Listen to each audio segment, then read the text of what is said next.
গুজবে কান না দেওয়াই ভালো। মনে হয় গুজবকেও বিশ্বাস করে না, তারপরেও আমি বিনীত অনুরোধ করবো গুজবে যেন কান না দেয়। সাম্প্রতিক সময় আমরা দেখছি যে ফেসবুকে নানা ধরনের গুজব ছড়ানো হচ্ছে, এমনকি আপনাকে নিয়ে অনেক ধরনের গুজব ছড়ানো হচ্ছে। এই বিষয়ে আপনি যদি একটু বলতেন। না, সামাজিক যোগাযোগ মাধ্যমে অনেক আগে থেকে অনেক গুজব চলছে। আমরা এই গুজবকে কোনো পাত্তা দিচ্ছি না। আমরা বিনীত অনুরোধ করব কেউ যেন গুজবে কান না দেয়। আর যারা গুজব ছড়ায় তাদের বিরুদ্ধে আপনার মেসেজ কি থাকে?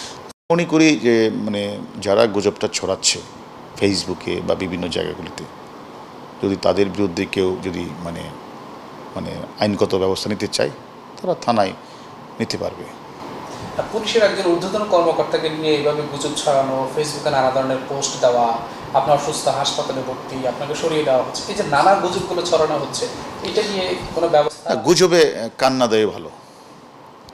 মনে হয় গুজবকেও বিশ্বাস করে না, তারপরেও আমি বিনীত অনুরোধ করবো গুজবে যেন কান না দেয়।